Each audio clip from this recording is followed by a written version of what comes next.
Global ज्योतिष में आप सभी का स्वागत है। मैं पंडित के तिवारी।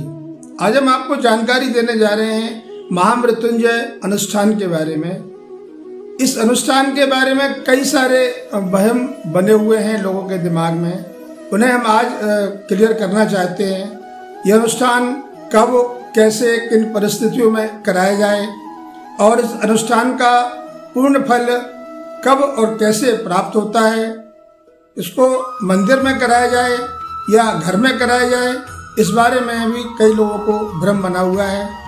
हमारे पिछले वीडियो में कई लोगों ने इस तरह के कमेंट किए हैं, प्रश्न पूछे हैं, हमने उन्हें निरंतर जवाब दिया है। बहुत सारे लोगों के फ़ोन भी आए हैं, उनको भी स्पष्ट रूप में जवाब दिया है। उसी बारे में आज हम चर्चा करेंगे। वीडियो अंत तक पूरा देखें। जो लोग हमारे चैनल पर पहली बार आए हैं, कृपया चैनल को सब्सक्राइब करें और जिन लोगों ने सब्सक्राइब कर रखा है उनका हम हृदय से आभार व्यक्त करते हैं। हमारे चैनल पर आपको ज्योतिष, धर्म, संस्कृति और वेद के बारे में सटीक और सत्य जानकारियाँ मिलती हैं। हमारे चैनल को सब्सक्राइब करें, बेल आइकन को प्रेस करें। हमारे जो भी वीडियो डलते हैं वो आपको सूचित करेंगे, आपको सूचना मिलेगी। उन वीडियो को लाइक करें, कमेंट करें, शेयर करें, जिससे हमारी सटीक जानकारी और लोगों के पास भी पहुंचे। आइए बिना समय गवाए प्रारंभ करते हैं। महामृत्युंजय अनुष्ठान शिव जी का श्रेष्ठ अनुष्ठान है। इस पृथ्वी का सबसे बड़ा अनुष्ठान माना जाता है।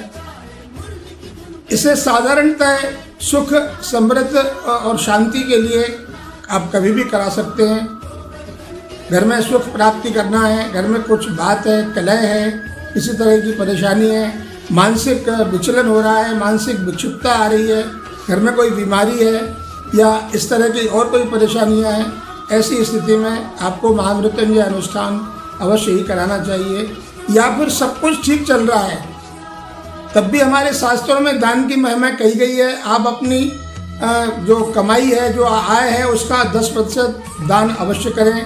उस दान का कई तरीके हो सकते हैं, या तो किसी अच्छे आश्रम में जाके दान करें, या फिर भोलेनाथ का अनुष्ठान कराएं, या और किसी तरह का अनुष्ठान यज्ञ कराते रहें, जिससे आपका जो पैसा है, आपका जो आय का दशांश है, वह सही रूप में उसका निपटारा हो, सही रूप में वह दान हो सके और सही लोगों को उसको पहुंच सके, जिससे आपको उसका पुण्य फल ठीक से प्राप्त हो। महामृत्युंजय अनुष्ठान, इसका जो संपूर्ण विधान है वो 1.25 लाख है।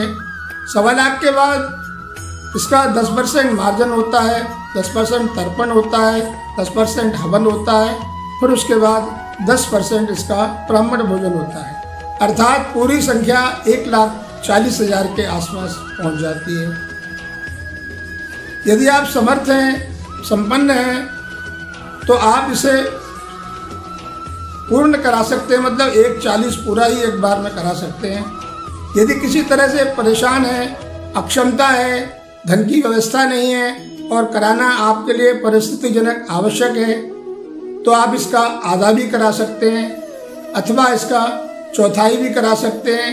विशेष परिस्थितियों में आप इसका दशांश अर्थात 10% भी करा सकते हैं, उससे भी पूर्ण फल की प्राप्ति आपको होगी।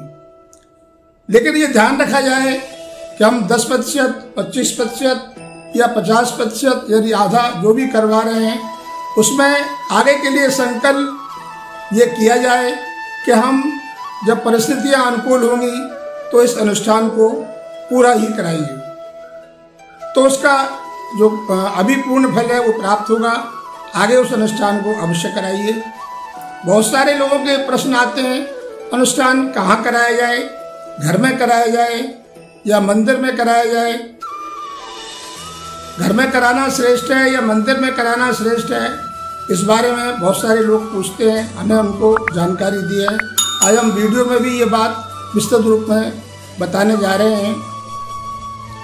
आप घर में कराएंगे तब भी श्रेष्ठ है, आप मंदिर में कराएंगे तब भी श्रेष्ठ है। मंदिर अपने आप में एक सिद्ध स्थान होता है।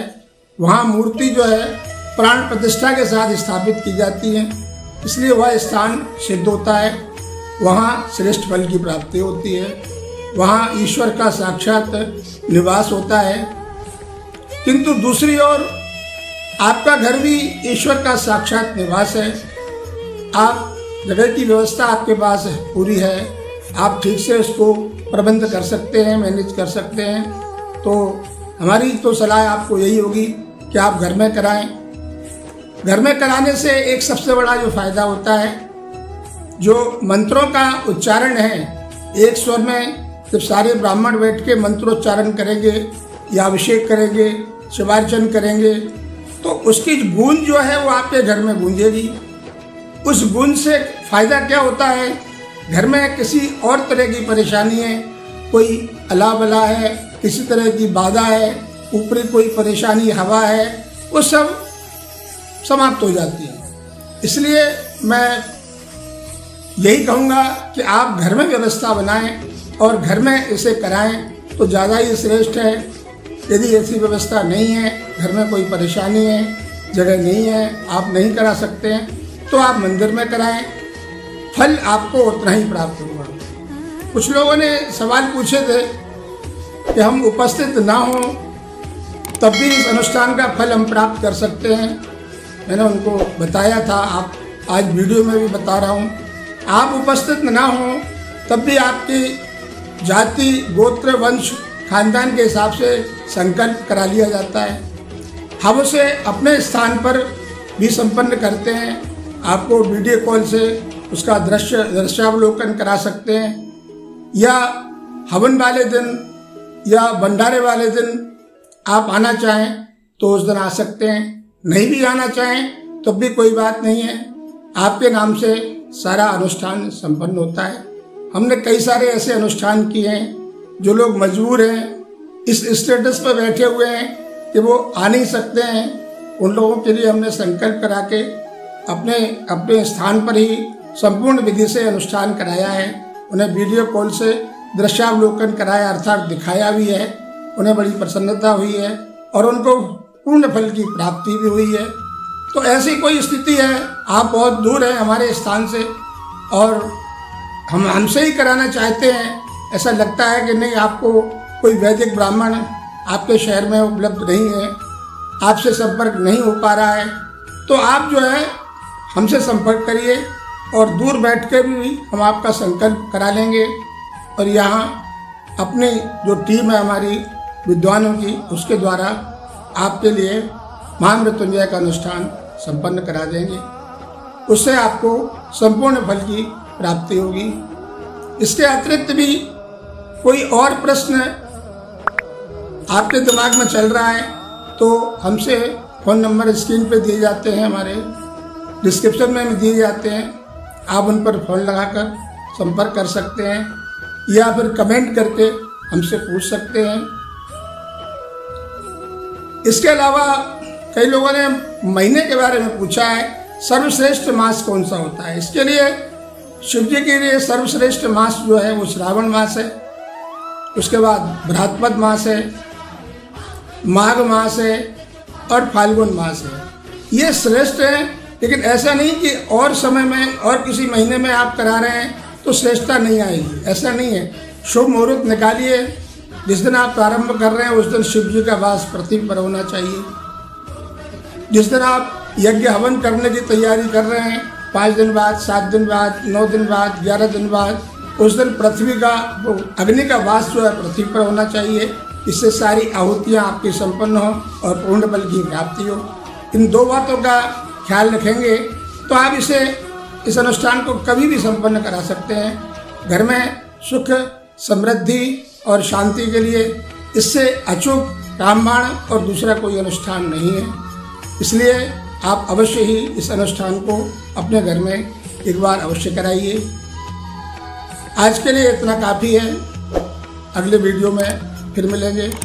नमस्कार, धन्यवाद।